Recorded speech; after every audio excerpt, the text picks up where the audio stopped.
Hi everyone, this is the Michael Myers Fanatic here to review the final installment of Michael Myers Absolute Evil. This particular episode is called Haunted Haddonfield.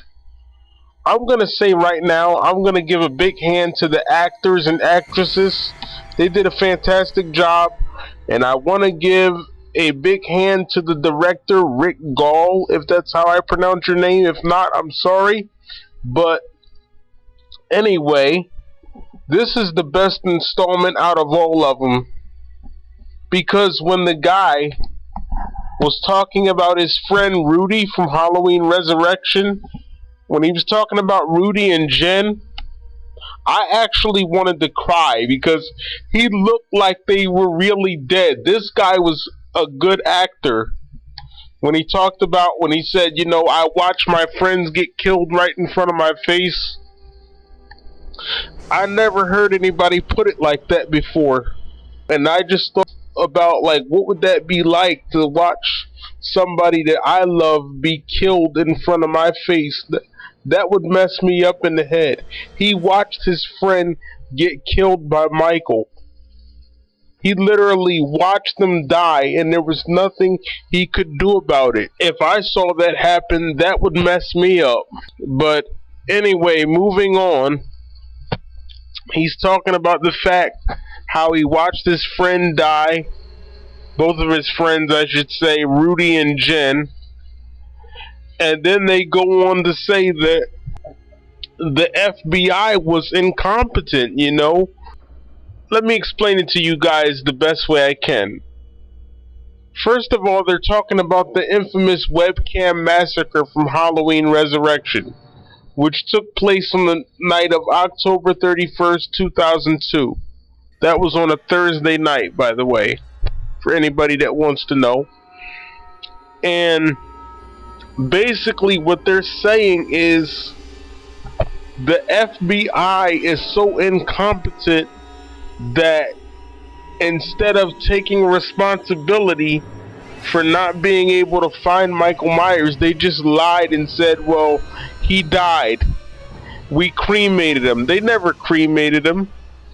They couldn't find him, and they didn't want to look stupid, so they just made something up and said, well, he died. So I really like that plot point because that does sound like something the FBI would do. The FBI basically covered up his disappearance. They didn't want to admit that they lost him. They basically go on to say that they wanted to erase Michael Myers from history, like he never existed. So after the webcam massacre, they pretty much just ignored it and act like it never happened. And then this one guy wanted to bring Haddonfield back into the picture, so he decided to have this kind of thing called Haunted Haddonfield, which is a Michael Myers attraction thing. And then that's what gave these other guys ideas to do these Michael Myers tapes, like Ghost Hunter tapes. And they went to Haddonfield Memorial Hospital, or at least where it used to be. And those victims' names were Chris Holstrom. Another victim's name is Dwayne Ferris. You have another victim named Cyan Holiday. Cyan is a unique name. I like that. Cyan Holiday. I like it. Good choice, Rick. Unique name. I wouldn't have thought of it. It's pretty.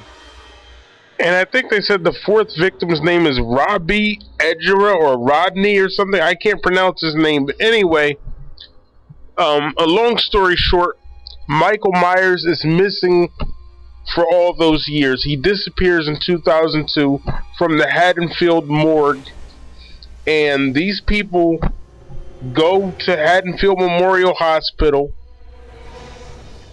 because they want to pick up on the ghosts. They're like ghost hunters.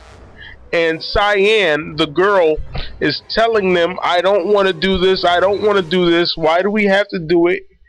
Can't we just turn back And Dwayne and the rest of them are like, no, everything's gonna be fine, everything's gonna be cool, just go along with us.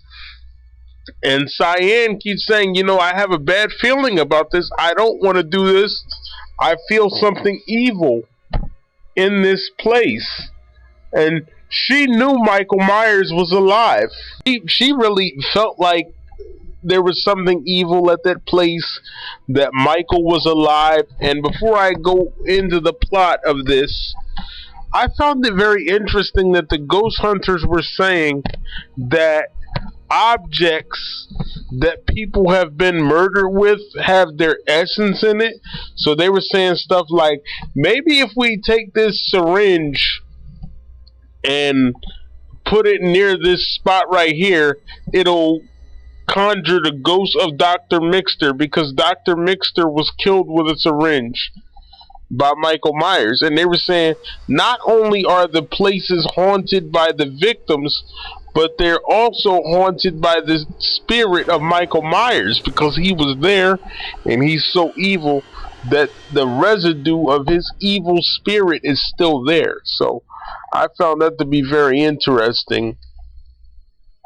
Now this is the part that I really want to talk about, and this is how you know that you did a good film. Because when you're able to bring out the emotions of the viewer, you know you made a good movie. And this movie made me so mad because Dwayne and the rest of those guys wanted to go to the hospital despite Cyan saying, I really don't want to go, I don't want to go, I don't feel comfortable. They wanted to go so badly. And why? Because they had to see Michael Myers. They had to get him on tape. Let me ask you, why did you have to get him on tape? Why do you need to see him? Like, did you want to be killed by him? I mean, that part made me so mad.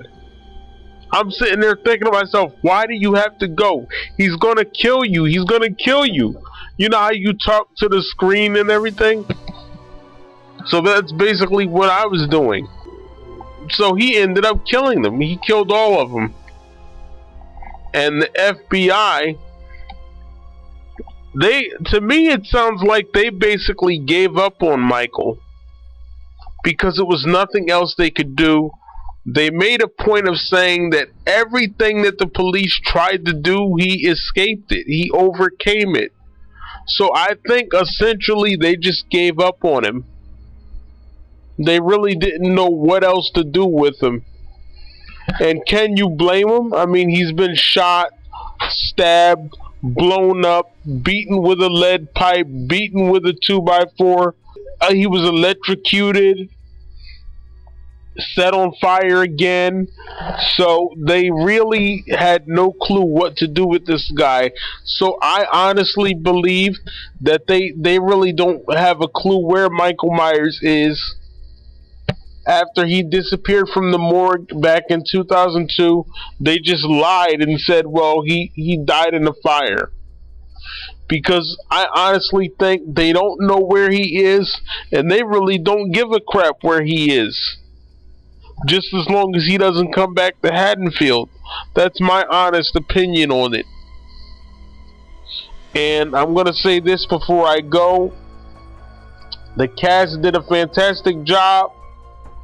I plan on interviewing the director. I wish I could have all of you guys on there, really. But if you have too many people on Skype, it will crash. I honestly wish I could have all of you guys on there. But I can't. I mean, I would love to have you on one at a time if you want to do that. I would love to have you on. Because this was a great film. And if you're not into Rob Zombie's films, what you would do is you would watch 1 through 8, and then you would watch this. That's at least what I would do, because I'm not watching the Rob Zombie films anymore. I'm ignoring them. From now on, I'm just going to watch 1 through 8, and then watch 25 Years of Terror. But if this were an actual DVD, I would watch 1 through 8, 25 Years of Terror, and then this. Michael Myers Absolute Evil. That's what I would watch. But anyway, after he killed the girl Cyan, he was never seen again. They haven't seen him since 2014. And I honestly think the FBI doesn't give a crap about her, Dwayne, or anybody else. Just as long as he doesn't show up again. That's all they care about. As long as he doesn't show up, they could care less about the victims. And I like the fact that they sort of established that the FBI is cold. They really don't care. They care about what's best for them and how it makes them look. They could really care less about the victims. And I think you guys did an excellent job establishing that. They were insensitive. They were jerks. All they care about is themselves. They don't care about Michael Myers or justice. They just don't want Michael Myers to come back there, because then it means that it would scare the people away and nobody would want to live there. So they're willing to do anything that they can and to hide the fact that Michael is alive. And that's basically the bottom line. I'm the Michael Myers fanatic. I approve this message. He's Michael Myers. And he was absolutely evil. And it's been my pleasure reviewing this documentary. Thank you so much.